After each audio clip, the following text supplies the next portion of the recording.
کبھی آپ نے سوچا ہے کہ جس پاکستان کے لیے ہمارے بزرگوں نے اپنا گھر، مال اور اپنی جانیں تک قربان کر دیں، آج ہم اسی پاکستان کے ساتھ کیا کر رہے ہیں؟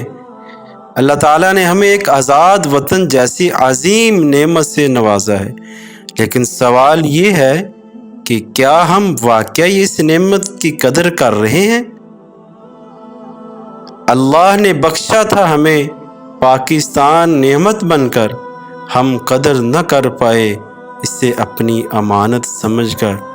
شہیدوں نے لہو دے کر یہ گلشن ہمیں بخشا، شہیدوں نے لہو دے کر یہ گلشن ہمیں بخشا، مگر ہم نے ہی اس گلشن کا سکون لوٹ ڈالا۔ کبھی سوچیں تو دل رونے وطن کس حال میں ہے، کبھی سوچیں تو دل روئے وطن کس حال میں ہے۔ دعا ہے پھر سنور جائے جو کچھ زوال میں ہے۔ افراد کے ہاتھوں میں ہے اقوام کی تقدیر، افراد کے ہاتھوں میں ہے اقوام کی تقدیر، ہر فرد ہے ملت کے مقدر کا ستارہ۔